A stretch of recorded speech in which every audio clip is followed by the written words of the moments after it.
All right, remind me I gotta change auto lock, okay?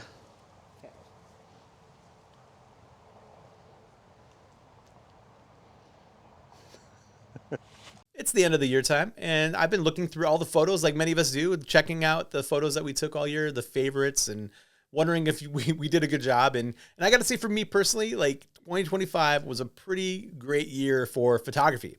If you don't know me, hey, it's good to see you. But I'm a nature and landscape photographer, and I really love and I dig going out and experiencing the world through photography. The entire reason that I go out and take photographs is really to find the texture, the beauty, the mystery, the darkness, the light, the strangeness out there in the world. Because this world is wild, right? It seems sometimes that it's on fire, but it is such an incredibly beautiful place. And so my photography, I want to be all about showing the world what I see is beautiful and trying to make the world like a little bit of a better place. Since I have so much like emotional inner stuff tied into my photography, anything I could do to get rid of the barrier between me and a camera is really important to me. That's what happened with the OM-3 and the OM-1 Mark II. They just kind of wiggled their way into my life. It began with the OM-3, and I bought it honestly because of gas. I just thought this camera looks really, really cool. And I thought maybe it could be my walk around, have fun camera. But the real serious stuff that started to change my mind from all my full frame, ideas that you had to go with full frame or you had to do GFX or something like that. It really started to change on a trip to Texas. And I gathered all my gear, my Nikon Z stuff, my GFX cameras and gear. And at the last second, I was like, you know what? I'm going to bring this OM-3 for just extra random shots. While I was there, I started using all the cameras interchangeably and pretty soon found myself choosing the OM-3 a little bit more than the other two. And pretty soon I got home, looked at the images and realized they were some of my favorite of the trip. The ones with the soul and the heart were from the OM-3. And that was the start of the story.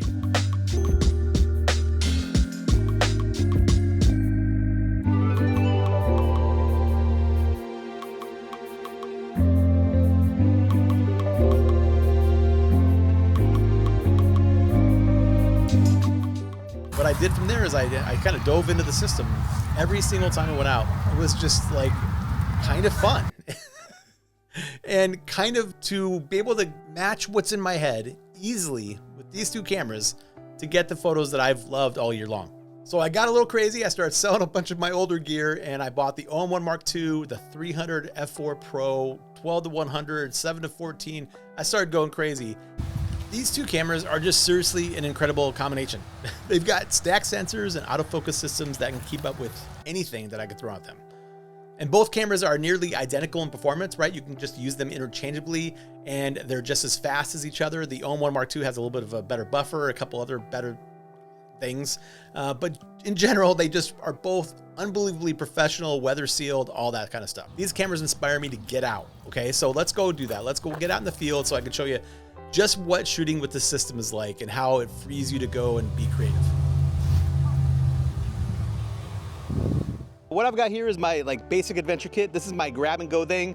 So when I know the cops are coming, I grab this kit and I can go out and cover pretty much anything. First up, out of the bag, I always have this just sitting on the seat next to me or in the back seat, something like that. It's the OM-1 Mark II with the 50-200 2.8 IS Pro and the 1.4 teleconverter, okay? And then I've got this small bag too, and this is one of those 10L slings.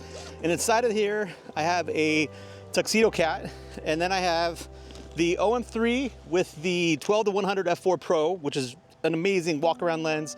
It gives you a 24-200 millimeters. It's amazing. Then we've got the 17 1.2 Pro, and we've also got then the 7-14 2.8 Pro.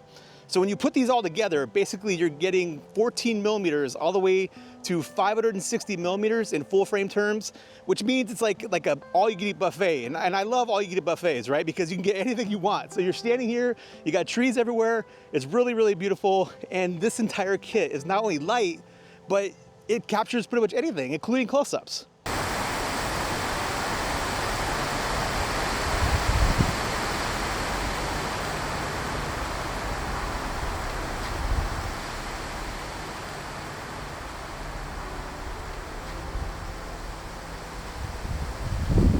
All right, so my small adventure bag is awesome and it could do pretty much everything. But if I'm going on a really big adventure and I have to grab everything that I can possibly fit into a bag, what I'll do is just gather it all. And so what I've got here is pretty much my entire Micro Four Thirds kit.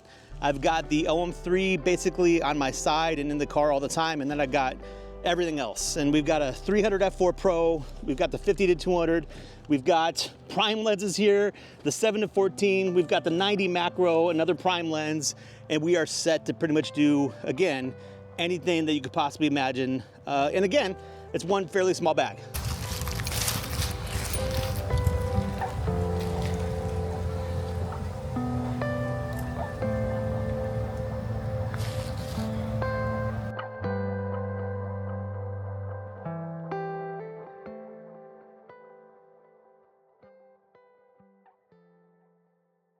And many of us already know that Micro Four Thirds is a little bit lighter and smaller.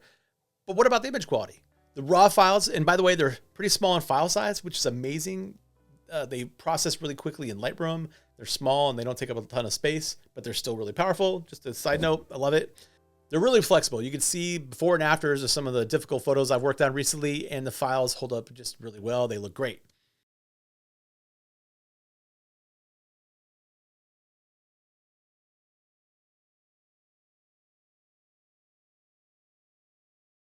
High ISO is pretty amazing too. There's an owl that showed up in my backyard a couple weeks ago. It's been there a couple times, and here's an ISO 10,000 shot of the owl I shot, and then here's an ISO 16,000 shot. You can see details in the feather.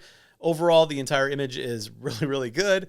And so that myth, that idea that high ISO is not possible on OM system is just a myth. I also love that both cameras share the computational features that OM system is known for. My favorite is by far the Live ND. I love being able to not bring an extra bit of equipment. Live ND also gives you the preview, and so you can actually see the blur as it's happening in the camera. It's super cool. It's very powerful to get you images without having to bring an extra bit of kit. And if you need more resolution, it's really cool to have their high resolution modes. We've got the handheld high resolution mode for 50 megapixels, and then we've got 80 megapixels with the tripod high resolution mode. Really great to use, and also super useful just when you have an image where you need less noise and more dynamic range in addition to the detail. For both RAWs and JPEGs, the colors are brilliant and both sensors are exactly the same, so you always know that you're going to get the perfect look. My favorite color profile is a natural one. As a nature and landscape photographer, it is just about perfect. And these photos that you see here are all straight out of the camera JPEGs. No edits at all. The color, the saturation, the detail, and the overall just like integrity of the image. I mean, they're just all awesome. They're going to print beautifully.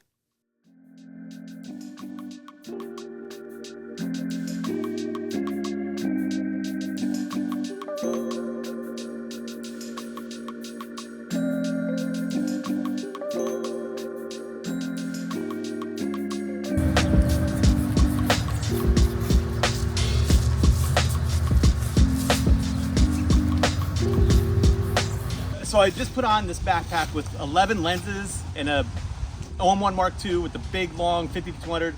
I've also got a couple lenses and a camera in here. And the amazing part is I basically have my entire kit and I can walk around. It's pretty light. And I remember when I was with Nikon or with GFX, I'd have to bring 3 or 4 bags if I wanted to bring everything. So this is just really, really nice to be able to do. I really do truly believe that OM system can make a case for the best 1-2 combination in all photography, the OM-3 and the OM-1 Mark II. When you look at my kit when I'm going out, I could do anything, all right? So I could go to the hotel, I could leave all my gear at the hotel except for my OM-3 and the 12-100, and I could still go out and I could shoot the entire world.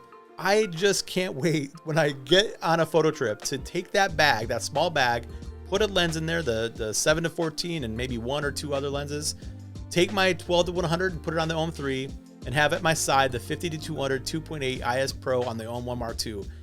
That is my unlimited combo. That is the combo that I can't imagine just not being able to get cool stuff with. So I get really excited about this stuff. These cameras are just fun. They just kind of disappear, and they allow me to get anything that I can put my eyes on anywhere I'm at. Far away, close, super wide angle, extra close, all this cool stuff. I just freaking love it all. If you haven't subscribed, please do so. A lot of people watch, but they don't subscribe, so help me out a little bit. Check out my newsletter. It's called Megapixel Road. I put a lot of work into it every week. I think it's a lot of fun, and I'd love if you subscribed and been part of the conversation. If you have questions or anything, throw them below. But real quick, special thanks to my wife for being an amazing videographer and helping me out with this video. Casey, you rock. For everybody else, thanks so much for watching. We'll talk to you later.